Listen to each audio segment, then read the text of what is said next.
Again, thank you so much for joining today. My name is Demetrius Fisher.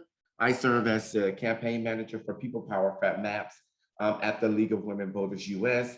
I'm so excited that each of you have decided to join our DistrictR Deep Dive Community Mapping Training today, sponsored through the Charge Hub.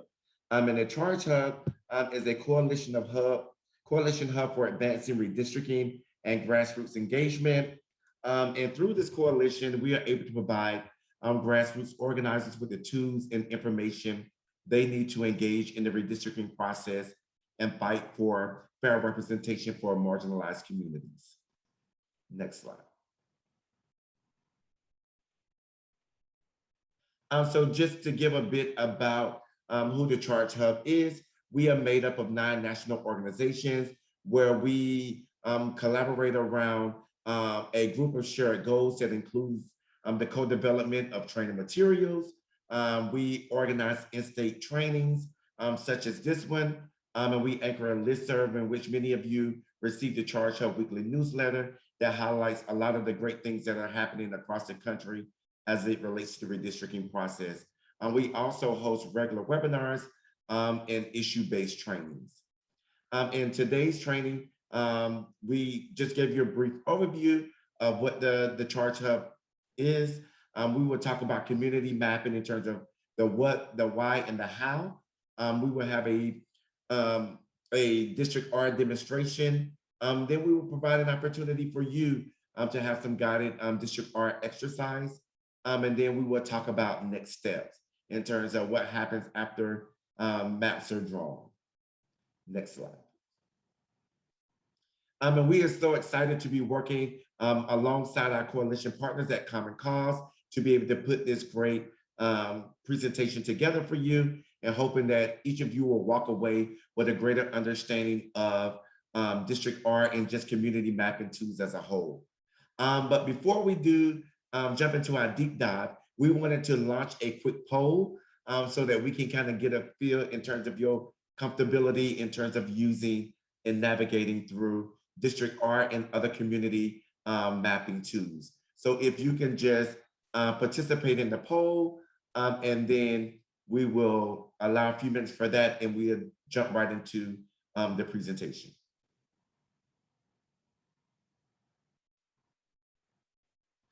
And the question is, what is your comfort level with navigating through DistrictR and other community mapping tools? I'd rather jump off a plane into a pit of alligators. I still have some butterflies. I'm somewhat comfortable. I love it, and I'm ready to go. So if you would just indicate your comfort level, and then we'll move to the next slide. So that will help guide and inform our presentation today.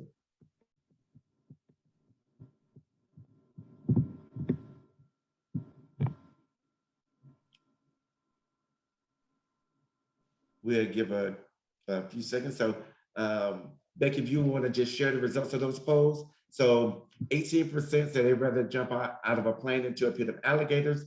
So hopefully this presentation will help minimize some of that jumping. Some folks, a little bit comfortable, but still have some butterflies at 44%.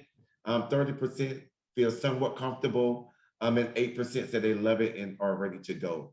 So hopefully, we put together the best resources that hopefully we'll be able to move the needle in terms of making sure that you're comfortable around DistrictR and other community mapping tools. So with that being said, I'm going to turn it over to my colleagues at the League of Women Voters of California, who is going to talk about what community mapping is and give some stories around what they've been able to accomplish in their state. So Chris and Helen, take it away. Thanks, Demetrius. I'm Helen Hutchison from the League of Women Voters of California, and I'm going to be joined in a little bit by Chris Carson. So ready for the next slide, please. So communities of interest. After equal population, one of the most important components of a fair redistricting process is identifying communities of interest, or COIs. So what do we mean by community of interest? In California, we actually have a constitutional definition here, and it is that a community of interest is a contiguous population which shares common social and economic interests that should be included within a single district for purposes of its effective and fair representation. So a COI is a community of residents who live nearby each other and share some kind of interest. It could be an economic level, social, cultural tie, schools, housing. I mean, it can go on and on and on. And they share some kind of an interest. COIs are not districts in and of themselves, but are rather communities that should be kept together when district lines are drawn. And in the league, this is a key part of where league members provide our input and help others to do that. COIs are important at every level of redistricting, state, local, regional. It's also good to remember that communities may be defined differently for different levels of government. So keep that in mind too. How do we give our input? Well, there are online tools and we're going to learn about some of them today, but there's also written or oral testimony about a community and its boundaries. And Common Cause in California has created a really great guide to this, to creating COI testimony, which may or may not include a map. And I think we're going to get a link to that tool in the chat. Just a minute.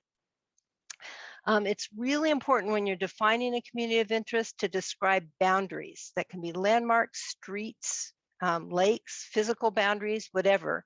And remember that communities of interest need to be contiguous. It needs to be all touching or connected in some way. It's also really important to include what brings that community together, whether it's a school attendance boundary, it's economic levels, it's some kind of shared concern, ethnic, racial background, shopping at the same store, whatever it is that brings that community together. In California, we like to say that we give bonus points too for adding whatever nearby neighborhoods or communities are best to combine us with when making a district, and which would be worse to combine us with. So next slide, please. So here's a few questions that can kind of get your juices flowing about thinking about communities of interest. So if you think about culture, concerns, and counts, when you say counts, that's really anything demographic that you want to do that. These are all ways that you can thinking about what makes your community and what brings it together. And now I'm going to turn it over to Chris for the next slide.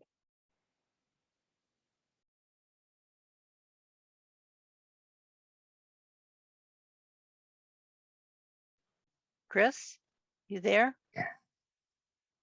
I think you're muted. Sorry, Chris. All right, I'm muted and unmuted and muted again. Who gives input? Well, it's really important that everybody who can possibly give input, give input. It doesn't just mean settled members of the community. High school students, homeless people, church groups, senior citizens groups, neighborhood associations, historic neighborhood associations, business groups, small business organizations.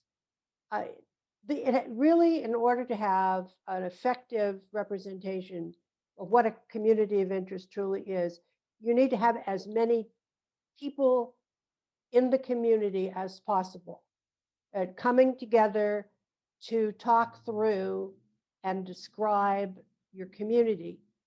And that talking through needs to happen really before you start using your tool. Redistrictr, or in California, we draw the lines. Whatever it is, people need to think and talk about it beforehand. And while individual input is good, and we want to encourage that, if you can talk with your neighbors and other members of your community before, because they're inevitably going to think of things you don't think about. And the more input, the better. So next slide. Helen, you're going to describe a district, and then I'm going to describe a district. Okay, so there's this district that in Northern California that spans, it's the California's second congressional district, and it spans multiple counties. And this community, this district, which actually is echoed in some of our state legislative districts, it skirts the coast, the whole Northern California coast.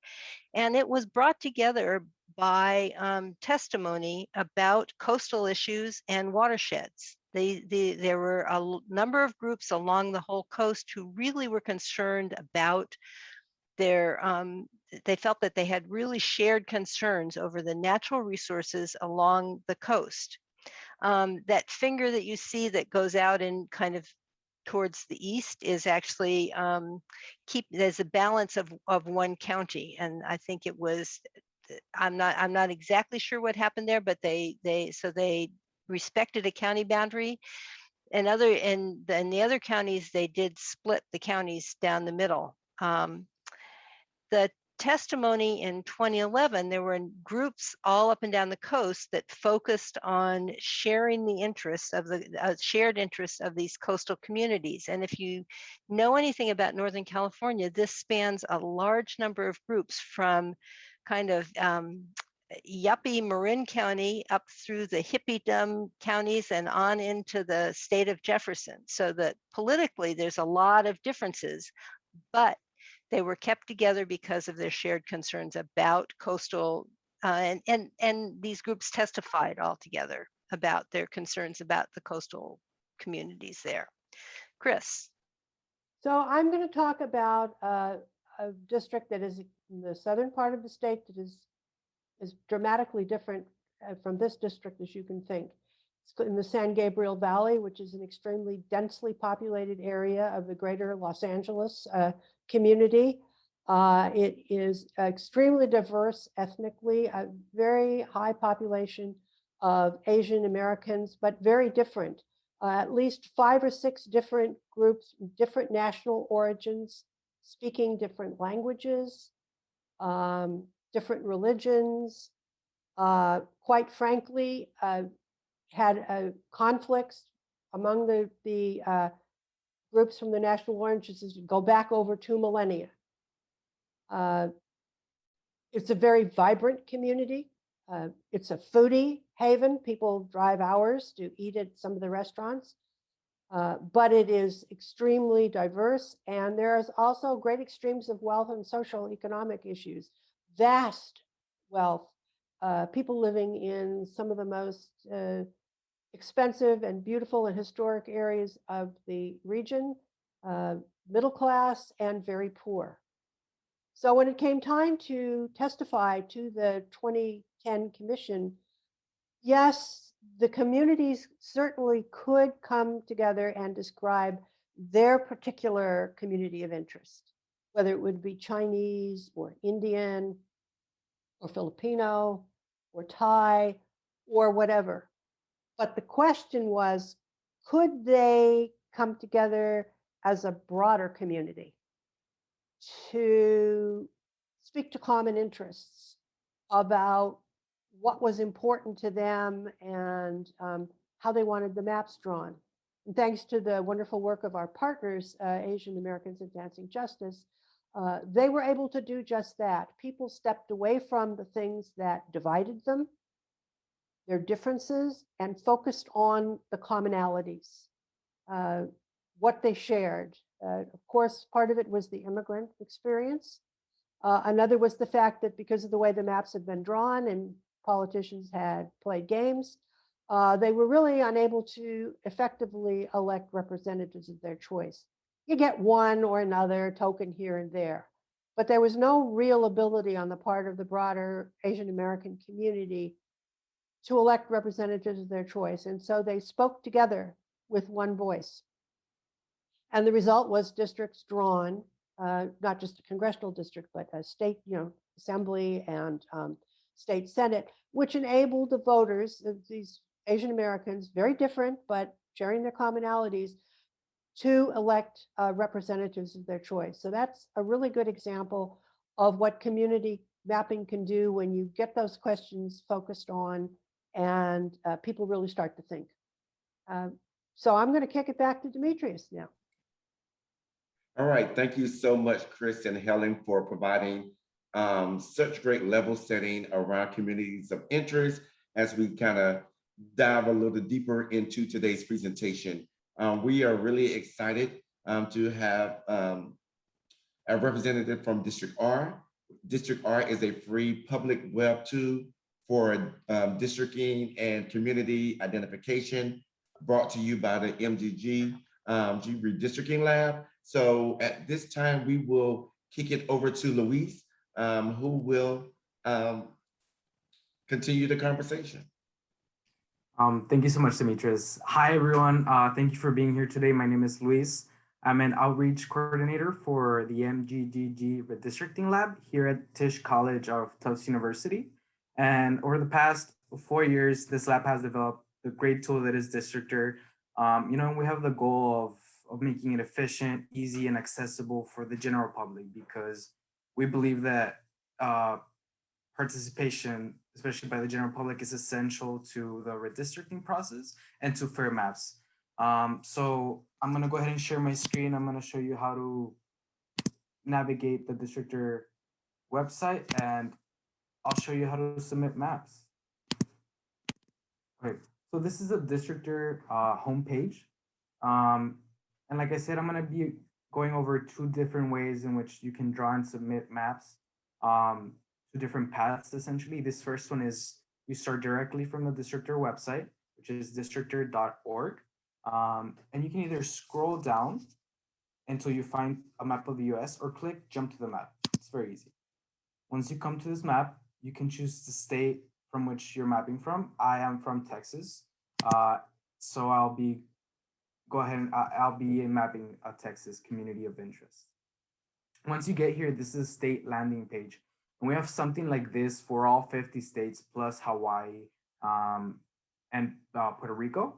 And there's 2 paths which you can take here. You can draw a district, which is this purple pathway, or you could draw community of interest, which is this red pathway. I'll talk a little bit about drawing districts in case anyone is interested. So the amount of data we have per state varies.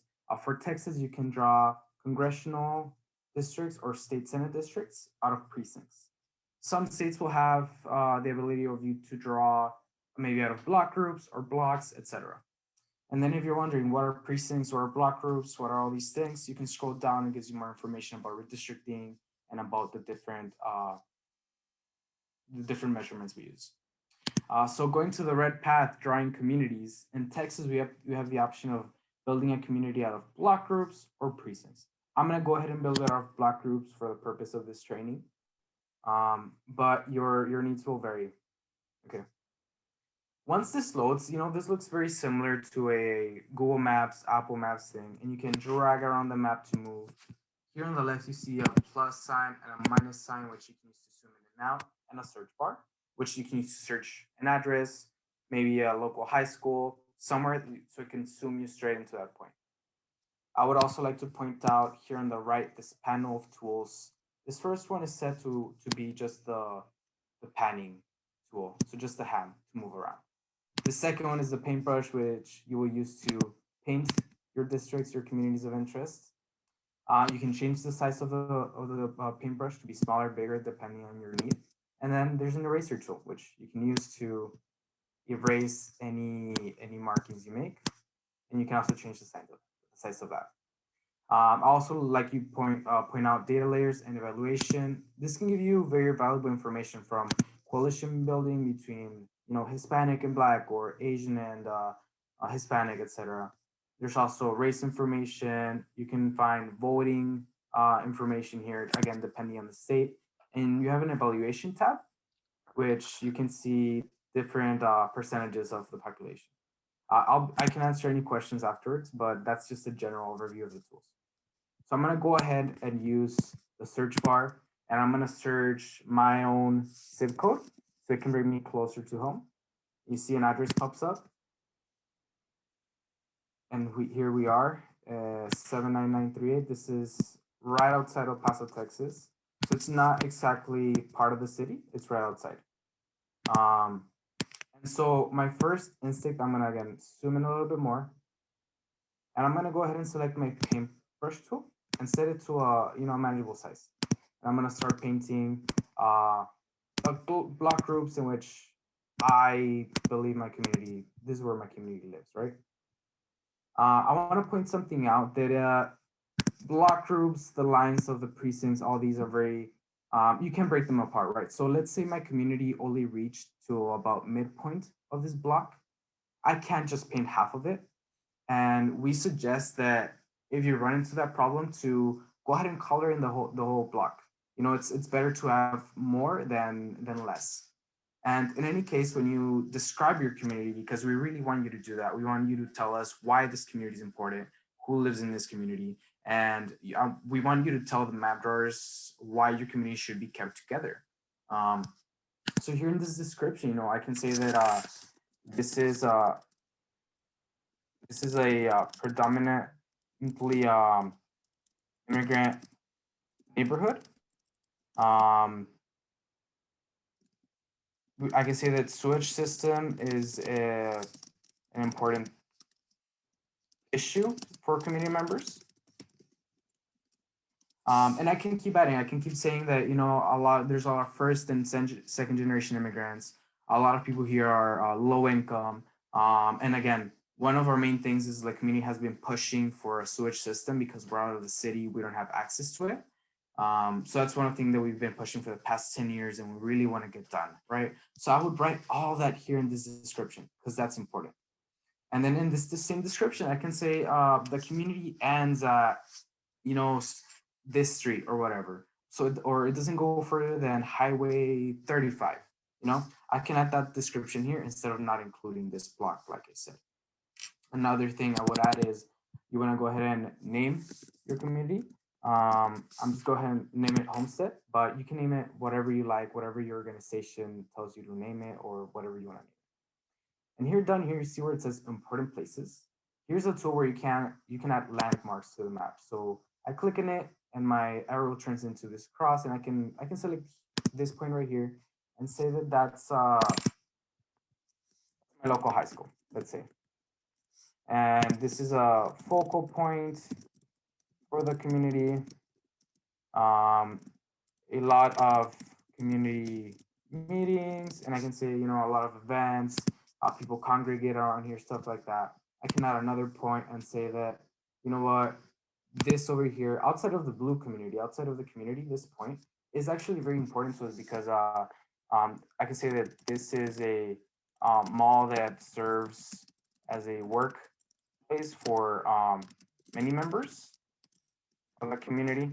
And I can continue on to say that, we lack public transportation in our area because it's so outside of the city. And a lot of people in our community rely on buses to get to work. So, we want to see more of that.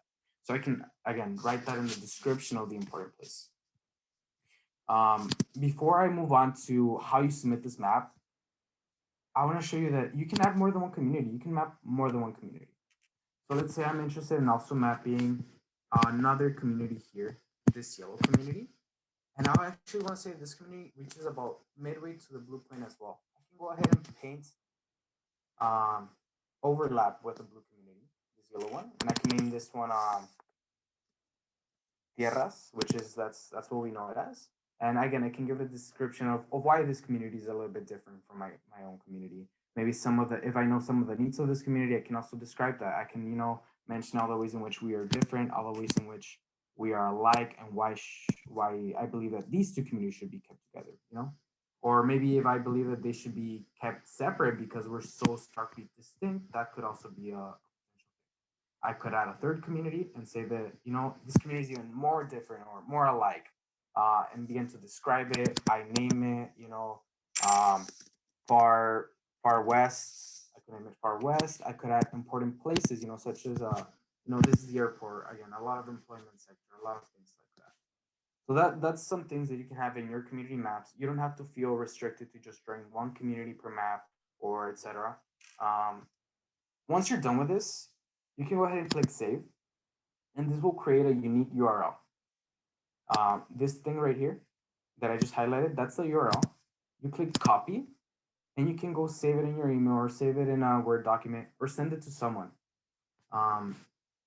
The really cool thing about this is that if you send it to your neighbors, to your fellow community members, they can go in and make additions or take things away from the map, and it does not change the original map that you made.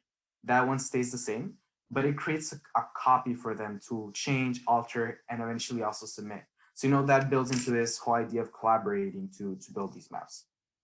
For a lot of states, we have tags. For example, for Texas, we have Fair Maps Texas. So if I write that here, that code essentially, and I click tag your map, this map will be uploaded to the web page, the event page we have set up for Texas, in which the public can access, can look at your things. So I'm going to be going over some of that. So don't worry if this seems overwhelming. I promise it's not. I'm going to stop sharing so I can show you a different screen. I'm going to show you the event page, or what an event page would look like. So sharing screen. Again, this is for Texas. Some states are collecting community maps and district maps differently. And we're only working with 10 states to collect maps. So depending on what state you're from, the way they're collecting maps is different. So this is the event page. So let's say I tag my map with Fair Maps Texas.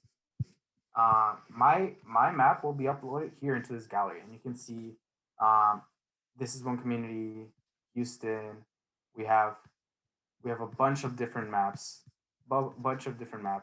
And let's say, I'm looking through it. I'm from Texas, or let's say I'm from Houston. I like this map. I'm like, you know what? That's a pretty good map, but I feel like it's missing something, or I want to add on to it. I can click on it. It takes me to DistrictR, to that same map. Let's give it a second to load. And I'll be able to make additions or take things away as soon as it loads. Sorry, I promise usually DistrictR is very quick. My computer is just so old.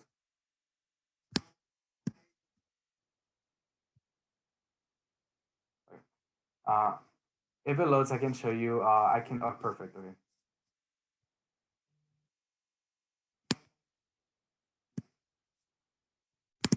Let me just get ahead of it. So let's say I make that change, and then I go ahead and to click save. This URL is unique. It's different from the original map that I start editing. And if I copy the link, I tag it Fair Maps Texas, and I click tag your map, this one will be uploaded as its own map to the event page. So there's different event pages. We have some for different organizations, different states. I can answer any questions about it as well. But now I want to show you what I talked about in the beginning, the other path for submitting maps. So what I'm going to show you is the state submission portal for Michigan, if I'm not wrong. Yes, for Michigan. I'm sorry. So we created this portal for them, for the public to come in and submit their public commentary, their district plans, or the community of interest plans. And then we're partnered with the Citizens Redistricting Commission. So we're doing it through them. You go down here and you want to know, well, what do you mean a written testimony? What does that entail? Here it gives you a definition, gives you an example if you click on the speaker. Well, what do you mean by a districting plan? Gives you a sense of what that is and an example. Well, what do you mean what a COI, a community of interest map is? I've never heard of that. It gives you an example and a definition of it as well. If you keep scrolling down, or you can use the tabs at the top, you'll see that you are able to submit things. This is the submission form, which I'll go over in a bit, but here you're able to add the title of your plan, the plan itself, or your public commentary, and submit it. What I want to highlight right now is this very cool feature. So if you go down to how to draw a map, you can also click on it in the tab. Let's say you missed a training like this, and you have no idea how to begin drawing maps. You can go here, watch these videos. They're Michigan specific. So they'll teach you how to draw a district plan, how to draw a community map. It's 5 minutes each, very, very to the point. And let's say you're ready to draw a map, you're ready to submit it. Here it says ready to jump in. And there's 4 links: map congressional district, map state senate districts, state house districts, or map a community of interest. We're gonna go ahead and click on this, map a community of interest. It'll take me straight to DistrictR. to the beautiful state of Michigan. I'm not a local, so I'm gonna pretend to draw a community. Don't be offended if I make a mistake. Again, I don't know. I don't. Where is it? Okay, perfect. So let's say I decide this is the community of Lansing, and we really care about fishing, and you know I can write that down. You know, we're a big fishing community, and we want to be able to fish more. You know, I write the description down. I put important landmarks around, and then I go ahead and click save. This time it brings up this comment box, which allows me to copy my link so I can save it somewhere, and I can click to submit the map. From there, it directs me straight into the state submission portal once again, and it fills in this URL for me. So I don't even have to copy or paste, you know, it does that for me. So I can just name it. I can name it Luis's plan, or, you know, Michigan Lansing community. I can, maybe if I forgot to write a description, I can tell you more about it. I can tell you why this community is important, what are things that are important to us.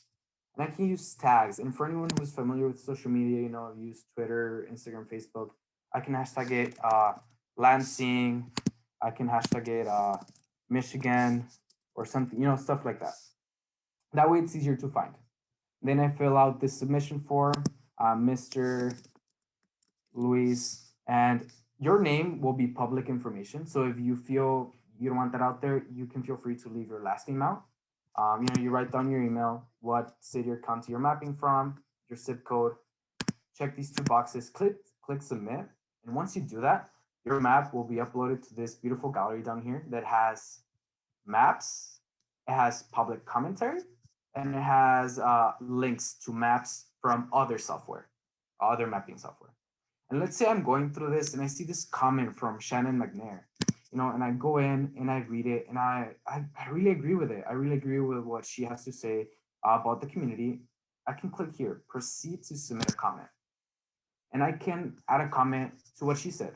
I can be like, yes, I really agree with you. We need to fight for this community to stay together, etc. Or let's say I see this map and I'm like, wow, that's such a great map of this community, of this district. I can go here and click view in DistrictR, and it'll take me to DistrictR, and I can edit it and then submit it to the submission portal. So there's all these different ways to get involved, all these different ways to submit maps. I know there's a lot of information, so if you have any questions, feel free. I know the chat is overwhelming right now, but I'll take them as they go. So we do have a number of questions that folks have put in the chat, and we have some time right now to ask them. So I'm, in the interest of time, instead of unmuting folks, I'm just going to hopefully capture the questions that you all have been asking and ask Louise. We'll also, just so you know, have time for questions at the end.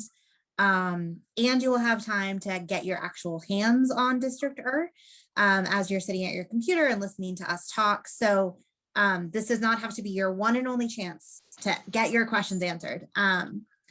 So let's start with some relatively easy ones. So Francis asked, what other states are you working with? And looks like Nancy is asking that as well.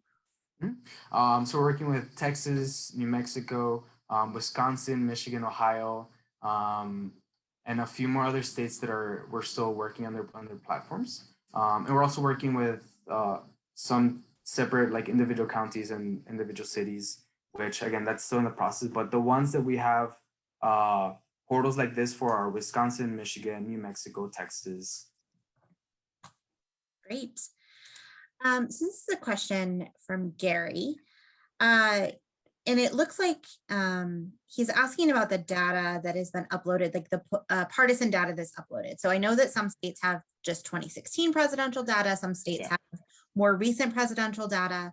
Can you talk about, like, what your process for updating that data is and what your timeline is in different states? Yeah, so all the data we have in DistrictR is what has been provided to us by, like, state governments. If I can say that if a community organization comes to us and says, you know what, we're working here from El Paso County, and we really want more up-to-date data on this, or, you know, we want updated data, we can address that then, and we can work on it to have it uploaded. there's a lot of counties in the US. So if we try to do every single one, that would be overwhelming, too much information. But we can take, requests if they're needed. But yeah, the information we have so far is what has been given to us by the state governments, but we can definitely update it if it's needed. If I could answer a question that I just saw about tribal nations. We do have for some states like New Mexico and Arizona, some tribal information. And especially with New Mexico, we're working to include that into the maps. Awesome, that is super helpful. So this one I think might cover a couple different questions, right? So can you talk a little bit about overlays of existing districts on community of interest maps, right? So if I'm drawing a community of interest and want to see where my political districts are, is that possible? And also how do mapping communities of interest, like what if you are crossing municipal boundaries or county boundaries or even state boundaries? So I can say that it'll be the case that sometimes you'll be crossing county boundaries, especially depending on the size of the state, sorry. I would suggest still including that in your community and making it a point that, like, you know what, this part of let's say El Paso it's part of our community. It's very important to us. We have a lot of the same employment needs. We are a very like united community. All of our kids go to the same school, so we have the same school funding needs. So that way the map drawers, line drawers can hopefully adjust for that and try to keep the communities together as much as possible. If we don't submit these maps, if we don't submit these descriptions, they'll never be able to know, because they can't go all over the state and live in your communities like you have. So it's important to just make it clear, like, this is part of our community and we want it to stay that way. Does that answer the question? I feel like I missed something. I think so. You mentioned like overlays, right? Yes, please. Like especially parts like political district boundaries. So it depends on the state, but for example, let me show you. Let me share my screen real quick so you can see. So here is the same communities I was drawing, and all I did, I went over to data layers earlier, and what I did was I clicked county boundaries. What that does is it shows me the boundaries. In this case, my communities are within the same county, but that will not always be the case, unfortunately. And with some states, there's other options. For New Mexico, there's a box that says, if you click on it, it says show tribal boundaries. So again, the amount of data varies state by state, but there is a way for you to look at county boundaries and stuff. That's very helpful. So I'm going to have, I think, 2 more questions, and then we're going to move on so we can make sure we have time to actually engage. Please know, like I said at the top of the Q&A, we are here to answer questions. I am seeing a lot of questions about kind of what is happening in different states and like where DistrictR is being used and where it's not. So my understanding, Louise, is that DistrictR is an available free tool that anybody who wants to can use it, right? So like there may be organizations in states that you didn't rattle off that are using the tool, where there's data and there's organizing happening around it. I think in California, a lot of the organizing is using a different tool. We Draw the Lines California, but there's some DistrictR as well. So I think part of the goal of this training is a deep dive into this particular technology, but we'll hear later on there's other technologies out there, different benefits and drawbacks to all of them. So just know that. So the question that I wanted to ask, kind of to 2 final questions. One is about language access, right? So either the event portals or the software, itself, are those available in other languages? So I can say that we are actively working to develop a DistrictR module in Spanish, because there's been a lot of requests for that. It's a lot harder than what it sounds like, so it takes several weeks to develop that, but that is one of our goals to have, because so many people, so many communities are asking for it. For states like Texas and New Mexico, which we have a state submission portal for. They're asking for a Spanish version of that portal, which again takes us like about 2 weeks to develop, but we're in the process of doing that. And we want to do that for at least all the states that we're working for. Apart from that, yeah, we're whatever state you're from, whatever community, DistrictR is available. It's a great tool for you to make your map, make it a description, and bring it up to your state assembly, bring it up to your state's commission, and you know, make your voice heard. Great. And one final question. So we know that we're going to get new census data in August 16th in the legacy format. Do you have a sense of when DistrictR will be updated to use that new data? And I know that's like the $64 million question. No, it really is. It really is. I can't give you a specific time frame, but as soon as the data is out, we're going to do everything we can and work, you know, overtime to include that into the software, because we know it's so essential, especially when you're working with data from even 2-3 years ago. Communities look a lot different. You know, if we're using 2010 census data, communities have changed. So it's important that we have access to that new information. We make it accessible to the public as soon as we can, but be patient. Much appreciated. So thank you so much, Luis. I am going, just as a reminder to everyone, please continue to put your questions in the chat. We're going to have more time. We will inevitably run out of time to answer all of your amazing questions, but we will do our best. If you mind, can I make a quick pitch? So yes. If you have any remaining questions, would like to attend a very DistrictR workshop, we run weekly workshops on Wednesdays, in which you have trainers from the lab kind of show you around DistrictR, show you how to submit your maps. And then we have study halls on Thursdays and Fridays. Those are very individual, in which like you'll come into Zoom with me, ask me any pressing questions. I can help you with DistrictR. I can help you with anything you want. And I'll drop a link to that flyer in the chat. Give me a second. Okay. And feel free to share this with them later through email, but you can register here for the trainings or for the study halls. And thank you so much for coming once again. Thank you so much for listening to me. Amazing. I am going to toss it to Alex Leal Silva for our next section.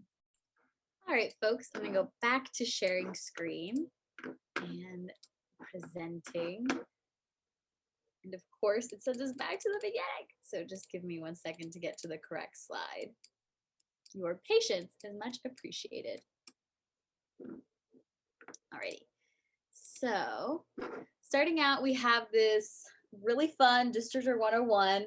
Just to go over again some of the things that Luis went over. We know that it was full of information, and thank you, Luis, for doing that for us. So we have kind of a little 101 little sheet here for you to kind of make sure you understand what each individual tool does. So again, the hand tool is used to move the map. It's also known as the pan button, and it's similar to Google Maps, Apple Maps, or a variety of other websites that you may use to, find the fastest way to get to wherever you're going. Then we have what we call the upside down teardrop, which drops a pin on any location that can be named and then described in order to identify important landmarks in your community. So Luis showed that to us, and that could be things like a community center, as a park where there are tons of festivals, a university, a place of employment like the mall that Luis showed, where like a bunch of the community is employed. Things like that can be used, whatever you feel is really important to your community. The paintbrush tool allows us to paint those communities like Luis showed us, and you can change the size of the brush from very small to large, and this can help depending on whether you're working with a rural area or a city area. A lot of times in those big cities like LA or Houston, you need the brush to be smaller to get the very individual little sections. And you can pick an endless amount of colors. So you could map the whole world, at least the US if you wanted to, but we wouldn't recommend it because it would take a lot of time.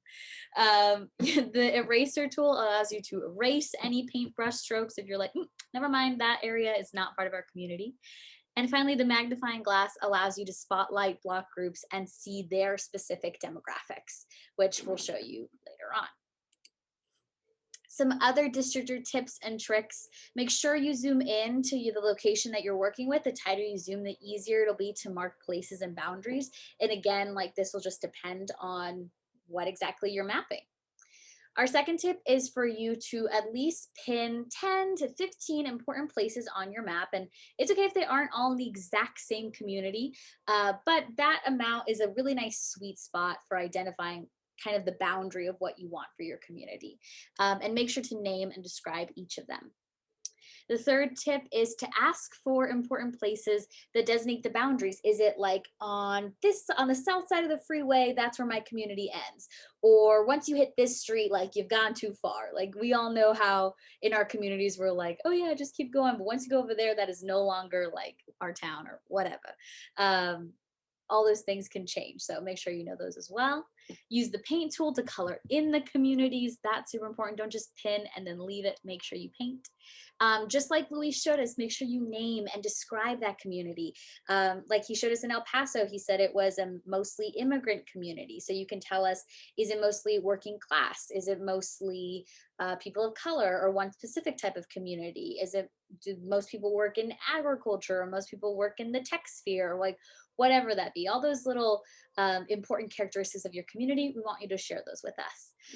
And then as your optional tip, use the data tool to learn more about the communities you just mapped. So sometimes we know everything there is to know about our communities and sometimes we don't. So use those data tools to figure out more about your amazing community. All right, so now I'm going to hand it over to Suzanne and we're going to map together. Woo!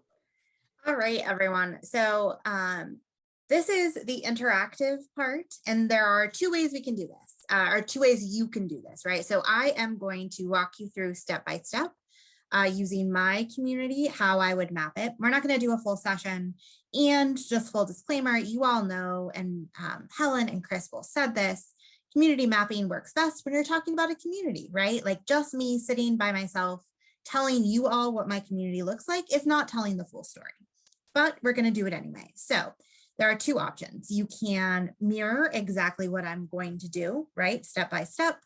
Again, feel free to put questions in the chat, or if you are feeling brave and confident, feel free to map your own community along with me, right? So I'm going to put a different address in the chat or in the search box than you are, but you can walk along step by step and we will get there together.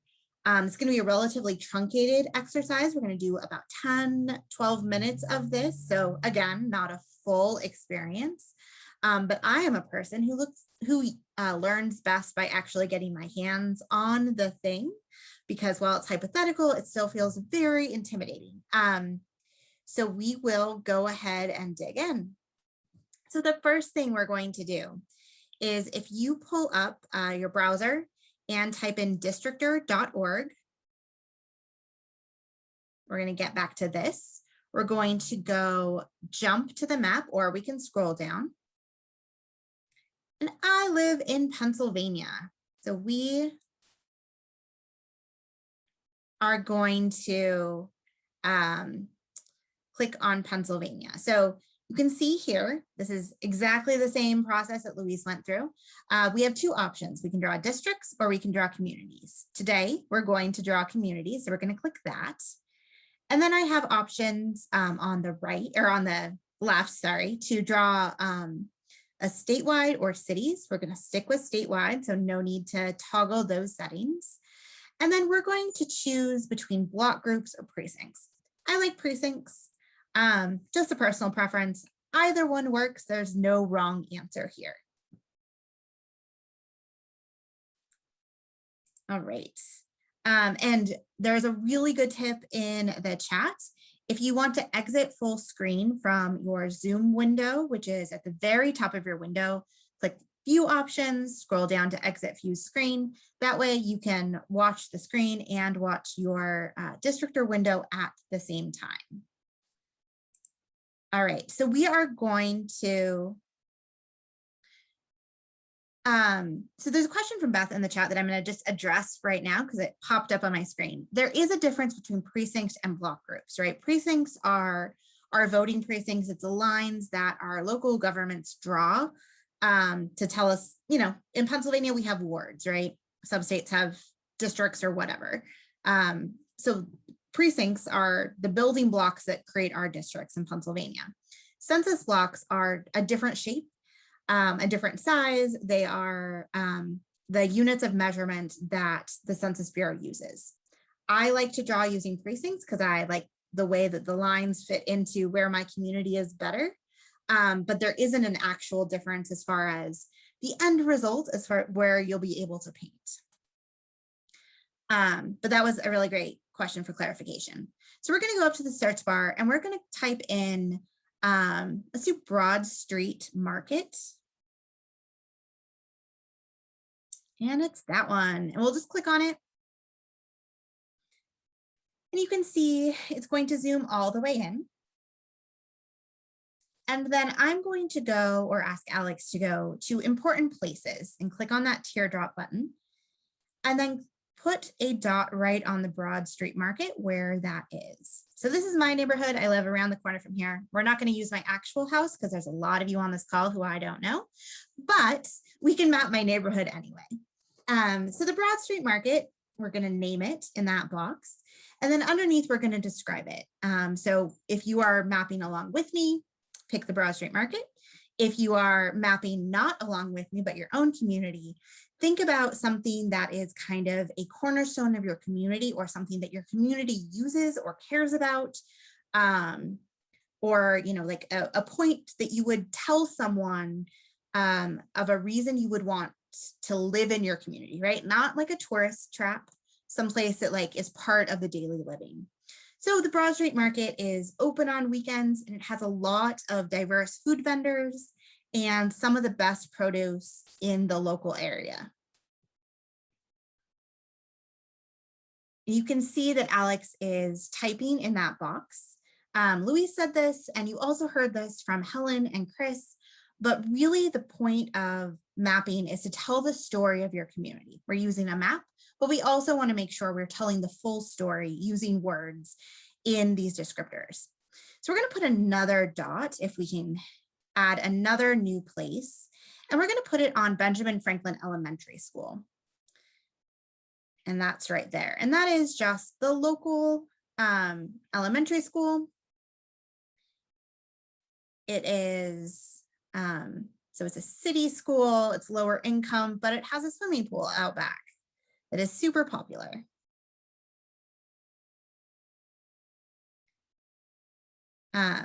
And we're not going to keep marking if you are doing this for yourself or for a community group.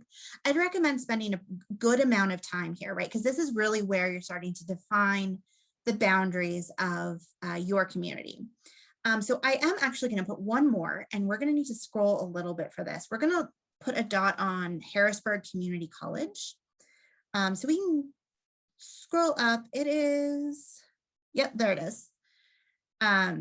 And one thing just to note when you're looking at this map, so it looks a lot like Google Maps or Apple Maps or Waze or whatever. The only things that are going to show up as points of interest are the points that you yourself have put on the map, right? So you see that there's like a layer of restaurants and there's an art museum and all of that. If I don't put a red dot and say this is important, it's not going to show up kind of as my community of interest. So the Harrisburg Community College has a bunch of local training opportunities, and it's kind of the reason I picked it is I see it as kind of one of the boundaries of my community. So as you're mapping communities, yours or working with another group, it's good to think about kind of what are the points of interest that create the boundaries of where your community moves into another community. So we are going to, now that we have a couple points of interest, and I'm hoping other folks also have points of interest, and you're not just watching me, we're going to go up and name the community. And we're going to just call it Midtown Harrisburg. And I'm not going to make you type all of this, Alex, but Midtown Harrisburg is pretty diverse. It has a lot of young families as well as people who have been there for a really long time. There's a bunch of like craft beer, craft food, and a lot of dogs, which is something that I discovered when I got a dog recently. Everyone has a dog. So we can see now that this is kind of the base layer of where I would map my community. So we're going to go up to the top right-hand corner and click on the paintbrush in that toolbar. And we're going to zoom out a little bit, if you don't mind, Alex, because this is, yeah. And then we're going to make the paintbrush smaller. So you can see you can make your brush smaller or bigger. I like it smaller. I live in a city. If you live in some place where people are further apart, maybe a bigger brush makes sense. So we're going to kind of start painting right over those two dots, if possible. Yep. And then one more in between. There you go. And then I would, let's map a community that's next to mine. So we're going to click the plus button and we're going to get a yellow. There are unlimited-ish colors that you can overlap or put next to. So you can see here that we have community 2. So if we go to community 2, we're just going to call that Uptown, right? That's Uptown Harrisburg. That's not actually accurate, but I just made it up. And then we would do the same kind of describe, understand what makes that community a community as we're kind of moving on. Just really quickly, you can see that there is an eraser. So if you screw up, not the end of the world, we'll just erase those blocks. And ideally, as you are doing this exercise, either with yourself, sitting, kind of asking yourself the questions about what makes my community special, who are we, what do we do well, what are the concerns that we have, you can start to kind of put the things on the map. All right, so that would be kind of how I would draw my community. Once I have it drawn to a certain extent, right? Once I feel pretty good about it, I'm going to start looking at the data layers and the evaluation. So we'll go to data layers and let's look at, let's just look at race, if you don't mind. On the sides, we'll clock that down. Sorry, my computer is making noise. It's down if you just scroll. And we're going to try, I would like to know the African-American population in my neighborhood. And you can see that it's giving you shaded regions. We also have the option for sized circles. It depends on what you're looking for as far as like whether you use the shaded or the circles. I personally like the circles when I have a lot of information.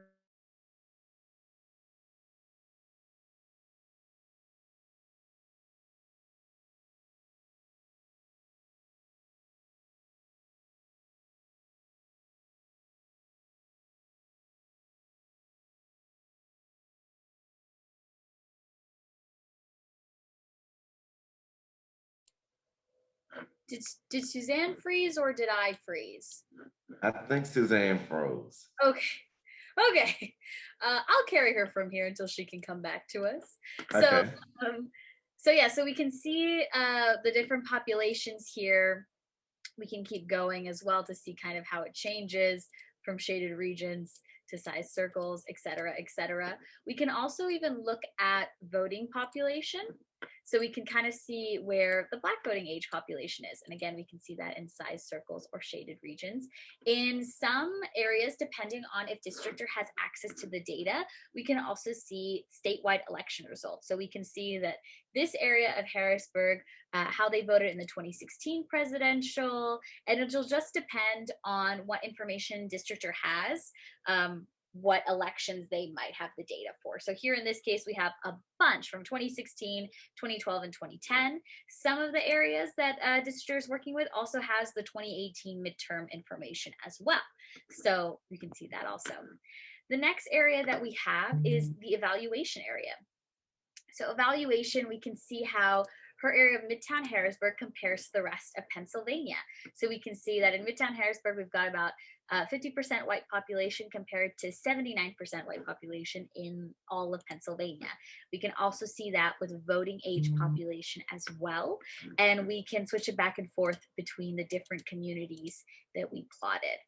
which community 3 would imply anything. So that's why that's there. Along with all of these, we can also see using the magnifying glass, the inspect tool, we can go between each precinct and we can see how the population shifts depending, again, for each of these demographics as well. Now, one of the main differences between drawing communities of interest and drawing districts, in case you're interested, is that when you draw districts, it'll actually tell you how many people need to be in that district for it to be valid, so that you can keep painting and adding people, and then it'll tell you like, oh, you've gone over, that's too many people, or that's not enough people. So that's one of the main differences there, in case you're interested in drawing districts as well. So like Luis showed us, up here we press the save button and we get our link that we can share with our friends, with our community members, with our commissioners. This is where we can add our tag or event code, our team or plan name, which again, Luis talked about so much. And then here in what Suzanne has playfully coined as the hamburger button, because she thinks it looks like a hamburger, which I think is funny. We have all of these options as well. So sometimes a commission or a group may ask for the data of your plan to be in a different format. So we have all those options here. We can export it as an SHP, as a GeoJSON, as a CSV. I have no idea what any of these mean, but the option is there in case you need it. So yeah, that's pretty much our run through of DistrictR, and thank you to Suzanne when she comes back. I think her internet dropped for a moment, for allowing us to use her community. But now I'm going to stop sharing screen and we can move forward in our presentation. Feel free to leave your questions in the Q&A or in the chat, and we'll answer those during the Q&A. Go back over here. Thanks a lot, Alex, for picking up, and for Suzanne for providing those tricks and tips. So I just want to do a reminder that this session is being recorded. We're going to share this out along with the presentation after the presentation is over. And we also want to encourage folks to continue to drop your questions in the chat. We will have a facilitated Q&A session that's going to be led by Suzanne at Common Cause. And those questions that we can't answer, we will try our level best to answer them in the follow-up. And now we will kick it over to Kate to give us some instructions around the Redistricting Data Hub. Yes, yes, thank you, Demetrius. Thank you so much for having me. My name is Kate. I'm from the Redistricting Data Hub, and I'm here to just very briefly review the features of 3 other popular mapping tools that are also free. That would be Representable, District Builder, and Dave's Redistricting app.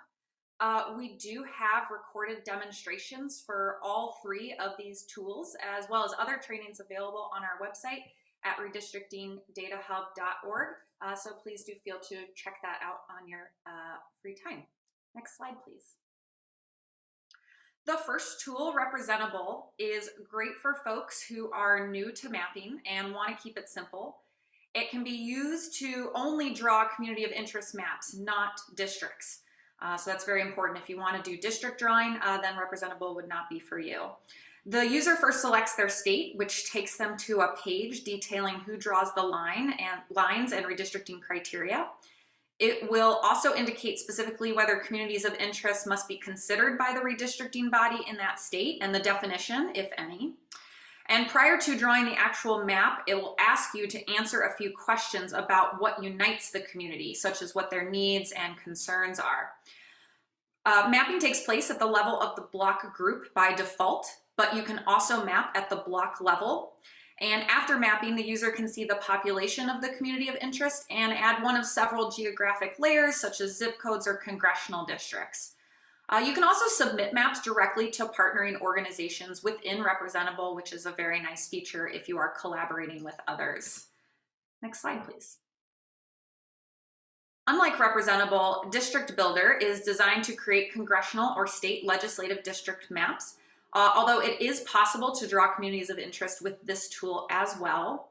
It allows users to draw maps using block, group, or county level data. Each district provides information about the total population, race and ethnicity, and the compactness of the district. One thing to note is that currently only 25 states can be mapped in District Builder. However, they have said that all 50 states will be available when the 2020 census is released. You can also share your map with others by exporting it as a CSV file, as a shapefile, or as a GeoJSON. Next slide, please. Like District Builder, Dave's Redistricting app, or a DRA 2020, is designed to draw congressional or state legislative districts. It can be used to draw community of interest maps if desired, however. This tool has the most features of the three. In addition to providing current district maps and redistricting resources for each state, DRA comes with population, demographic, and election data. It also contains several metrics to analyze maps above and beyond what District Builder provides. That would include minority representation, competitiveness, proportionality, and others.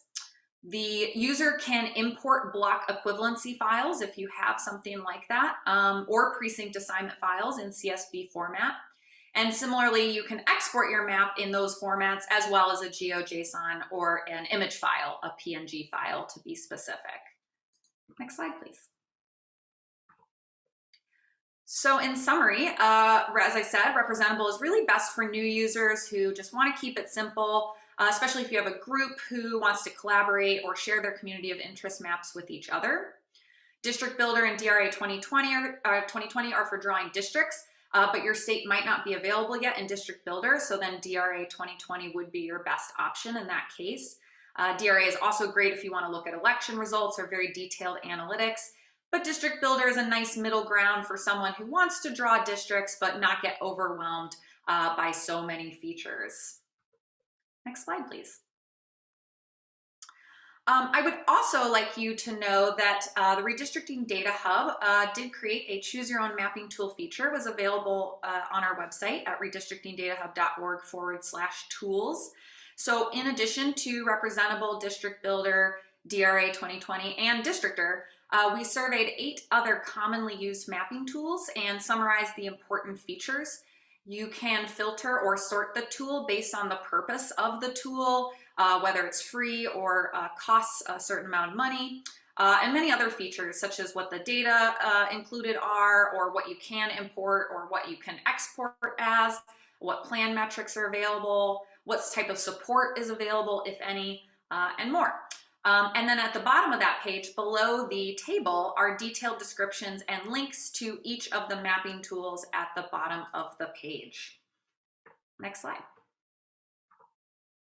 So we hope that you will find the Choose Your Own Mapping Tool feature and the recorded training demonstrations that we have available on the website useful for you all. And of course, if you have any questions, you can send them in the chat. I think I might have seen a few that I'll look at right after this. Or you can email us any questions at any time about mapping tools or redistricting data at info@redistrictingdatahub.org. So thank you again. Thank you so much, Kate, for providing a little additional details around the various community mapping tools that are available to each of us, and then just providing that power analysis in terms of what will fit best in whatever state, because we know that redistricting is not a one-size-fits-all for each state.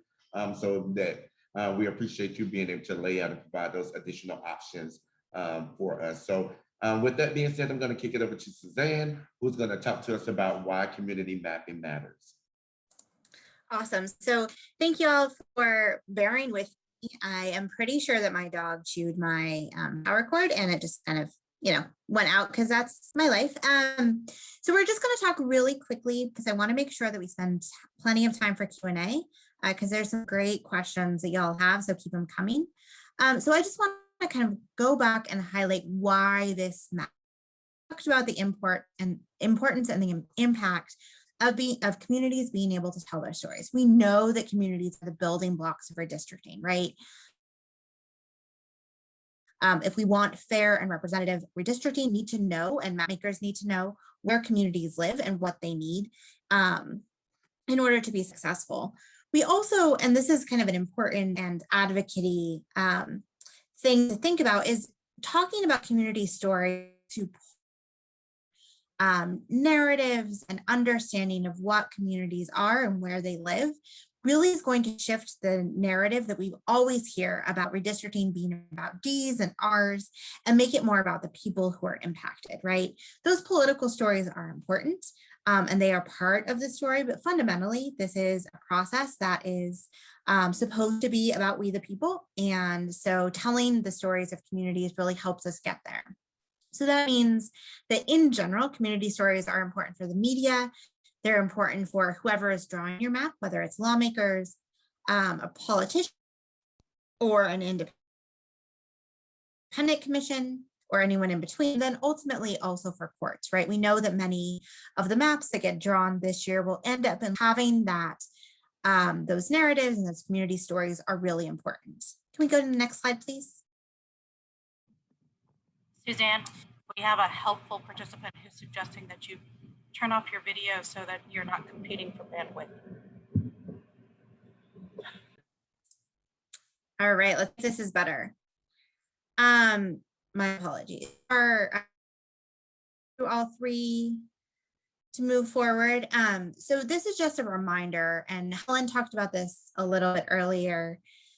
The 3 C's are count, community, or are count, concerns, and who we are as a community, right? The core of the community. So really, we want to make sure that we are telling stories through our mapping process. It's going to follow all of these 3 pieces. And with that, I'm going to toss it to Demetrius to talk a little bit more in depth.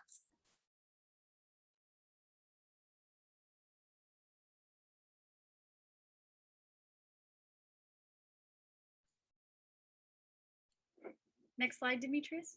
Yes, I'm sorry, my internet is going. So just want to talk about, redistricting advocacy, and I know many of you may have participated in an earlier training that we had around advocacy and providing testimony and why it matters. So, just wanted to provide some key strokes in terms of why it's important, because it gives your community a voice and access to the political process. And it may create maps that better represent all of the communities in which we all live. But it also allows community oversight in the process, because, when you're really kind of defining what your community looks like, we want to have that public input from individuals that make up that community. Next slide. And just to talk about some advocacy engagement strategies, you always want to research who the final decision makers are, whether it's the independent redistricting committee or whether it's the legislator or other redistricting authorities in your particular state. You also, want to advocate for your community and be involved in the process, because we're living in a virtual space and slowly moving back to in-person things. So you really want to research what the timeline is going to look like for your particular state, whether it's going to continue to be virtual or whether it's going to be some in-person opportunities for you to engage with those decision makers. You want to connect with civil rights groups and other groups on the ground that are drafting maps, because we always want to push for coalition and community mapping. So we want to make sure that we are working in coalition with each other as we think through what those maps should look like. But we also want to be monitoring the process. We want to be providing testimony and feedback where appropriate. Next slide, please. Whether virtual and digital engagement strategies, we encourage folks to continue to host virtual meetings and events, provide written testimony where possible, share virtual public testimony, and you want to coordinate your advocacy calls to legislative or commission committees. We want to mobilize communities through digital platforms such as this. I think we've done a lot of stuff around Facebook. We've done a lot of stuff through email, Instagram, Snapchat. So continue to use those platforms to really mobilize and educate folks around the redistricting process. And you also want to create a plan for media coverage through op-eds, continue to submit op-eds, letters letters to the editor, and then continue to push to do, local interviews to keep redistricting at the forefront around conversations. Next slide. So we know that it has been a lot of information that's been shared, and we wanted to provide a listing of various resources where you can go and continue to take a deeper dive into a lot of the information that we've been able to share today. So we're going to leave this screen up for folks. And as I mentioned early on, this is being recorded. We're going to share this out, the recording out, the presentation, and kind of next steps, but also wanted to provide an opportunity to have some Q&A. So with that being said, I'm going to turn it over to my colleague, Suzanne, who is going to facilitate our Q&A session. So Suzanne, I'm kicking it back over to you. All right, everybody, I need your good vibes. My internet works. If not, Demetrius or Alex, I will just toss it back to you. All right, so I'm going to start with a question for Kate. I think we got an answer in the chat, but I just want to say it out loud as well for the recording. So can most of these tools import info for districts or communities of interest? How do all of the tools that you talked about talk to each other? Yeah, that's a great question. So as Kathy was noting, you can import JSON files, which is a very common exportable format. DRA 2020 also allows you to import CSV files if you had a block equivalency file, for example, as well as older versions. If you made a map with the older version of Dave's redistricting app, you can do it that way. And then similarly, District Builder also allows for CSV formats if you have that instead. Great. And just as a pro tip, if you are working in DistrictR and looking for information about importing or exporting, if you click the hamburger menu, it drops down and just says about import export options. And that is a really great resource for people who are looking to kind of do some of that. All right, so let's talk a little bit about communities because we have a couple of questions in the chat. And so with this, I think are questions for Helen or Chris. So you were talking about a coastal community, right, that stretched a pretty long way down the coast of California. How did all of those communities come together and discover each other? Was there somebody who spearheaded that effort? The district seems really large for everyone to just kind of know where everyone else is. And this is a question from Bruce.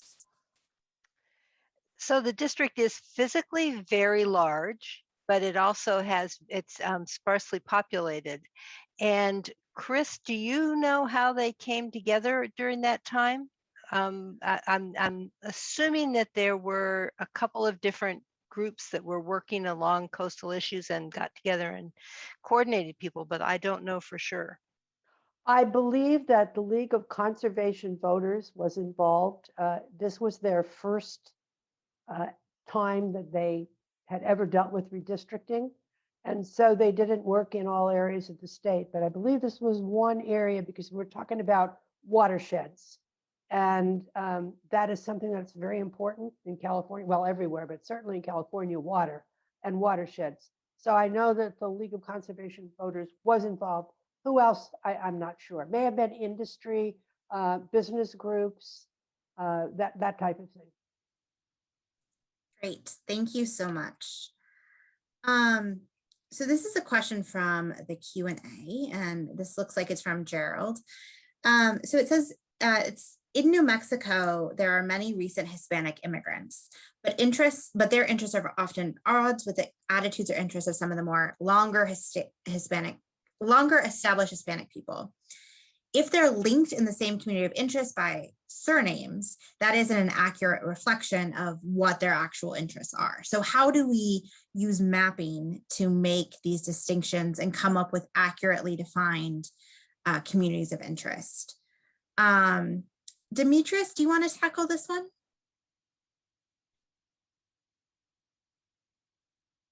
Could I?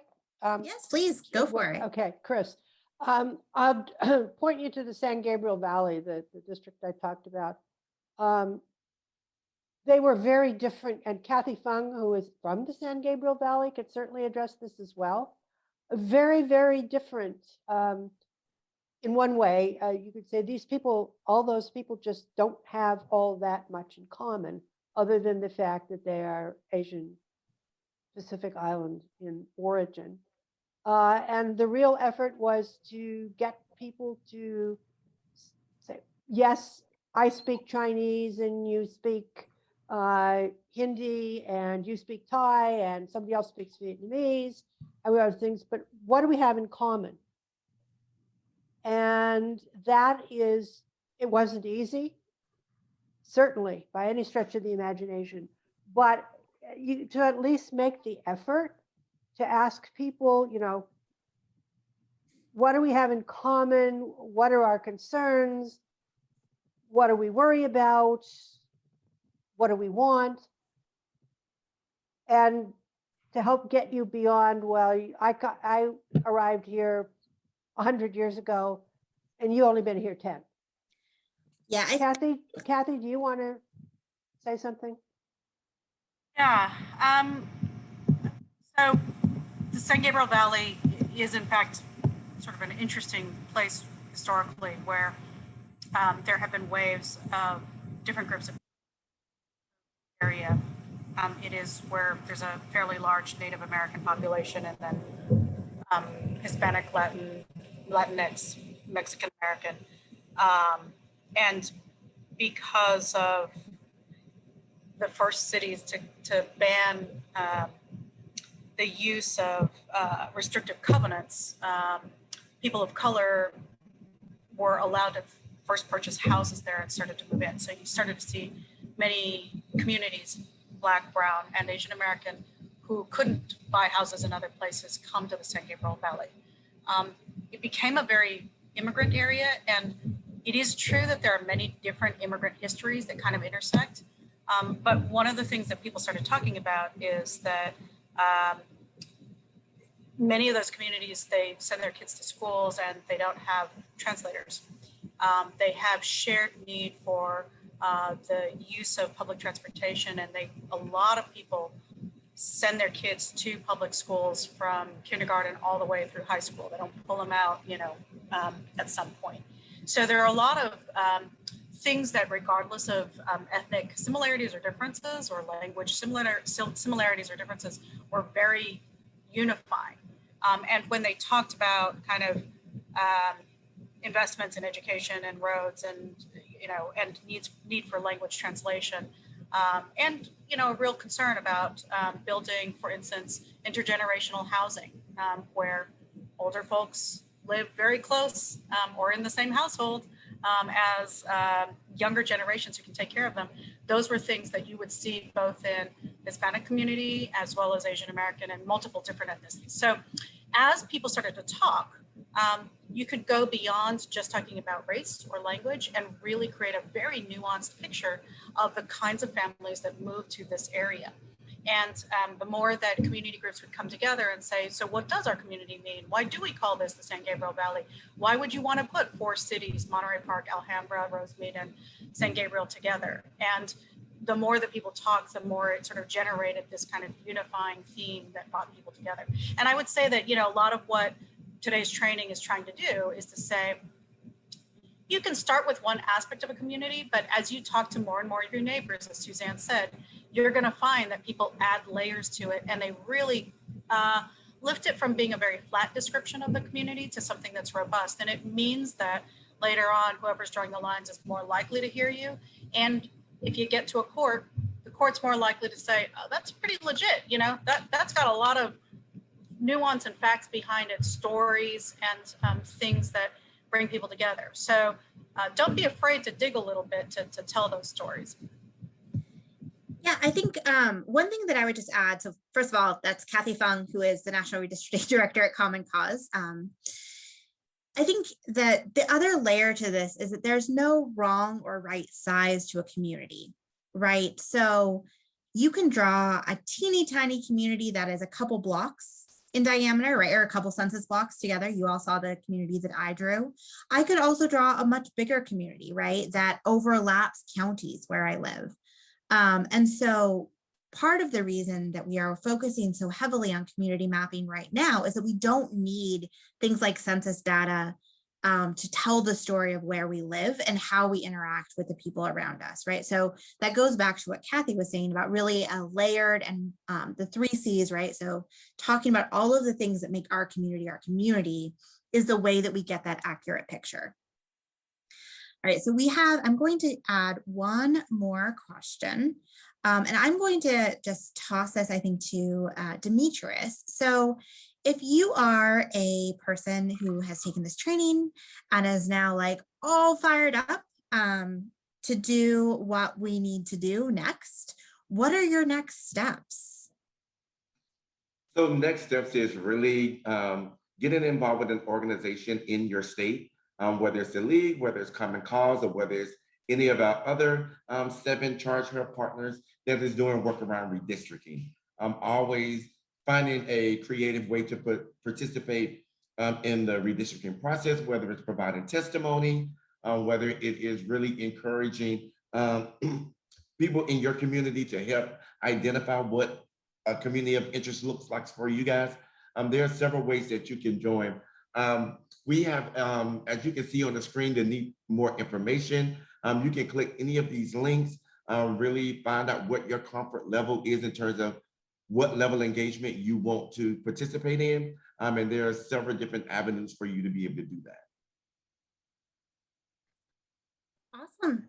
All right, so we are at 6:29. I am a big fan of ending these things on time. I know that you all have given us a lot of your time in today's presentation. So we're going to pop up, if you don't mind, Becky, one last poll just to see how you all are feeling now that we have gone through this presentation.